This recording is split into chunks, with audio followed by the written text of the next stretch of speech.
We at Melia Hotels, we are very positive about the hotels in Indonesia that we are running at the moment. The performance is actually quite good. We are a high volume company. Our hotels in general are quite big, higher than 100 rooms.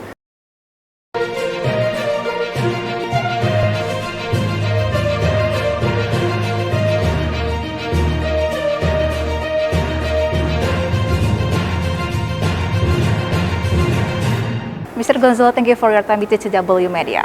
So, let's talk about hospitality industry in Indonesia. We talk about. So, how do you see the hospitality industry in Indonesia as today? I think we at Melia Hotels, we are very positive about the hotels in Indonesia that we are running at the moment. The performance is actually quite good in all our properties in Makasar, Jakarta, and even in Bali.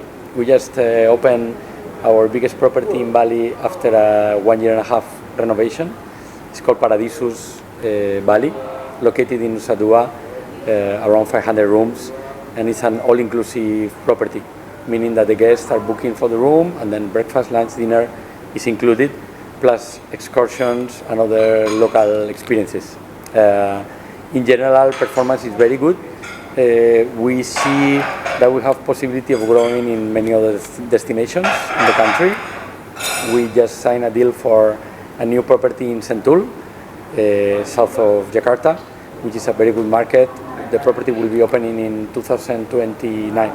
Okay, so let's see about the high competitive market of hospitality industries in Indonesia, in Southeast Asia. So, how to be distinctive in this competitive market, and how to be inclusive for the customer itself? Well, that's a very good question. There's a lot of competition in markets such as Bali, for example. What we are doing to differentiate in that particular market is that both our properties, they are all-inclusive. One is located in Benoa. It's called Sol Benoa. And the one that I mentioned before that is going to open in Nusa Dua, they are both all-inclusive properties, meaning breakfast, lunch, dinner, all included. And it's something that is working very well. The idea is that we are offering something a little bit different in the destination where we are going.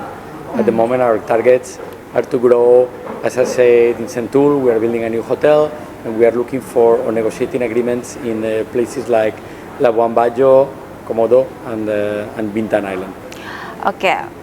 Well, I have read about the research that more than 70% of travelers, tourists, tend to choose sustainable and eco-green accommodation for their leisure time. So, how your company to adapt with this current trend? So we, as you know, we are a mainstream. We are a high-volume company. Our hotels in general are quite big, higher than 100 rooms. But because of that, especially for that, we are making a lot of efforts in the sustainability point of view. Not only in the energy reduction, energy consumption front, but also in the local integration, using local materials, using local employees in the hotels also. For the last 3-4 years, we have gotten the award of being the #1 sustainable company in the world in the hospitality business. So, do you think that the sustainability and eco-friendly, environmental friendly approach will cost you more for the operation? I think from the hotels that I've been involved with in the last 20 years, I would say there is an upfront investment that is higher than if you buy non-sustainable materials or non-energy saving materials. But at the moment, it has been a very cost-efficient decision to go environmental friendly. I think you can get the return of investment of most of the materials of the construction that you use in around 4 to 5 years, which opposed to the past, this is a very good improvement. So more and more of our owners, they are using this way to build their own hotels. Okay. Is there any extra cost for the operational itself in the sustainable way hospitality? No, I think the moment you are making this upfront cost, actually in the operation itself, you can see a reduction of only the reduction of the cost of the energy is actually enough to make you get the reduction of the return of investment that I mentioned of 4 to 5 years.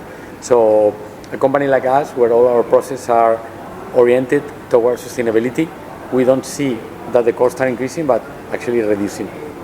Reducing. So, is there any estimation expended cost of the sustainability itself? Probably the estimation? The estimation, I think, is more of a upfront cost and is related to energy conservation mostly.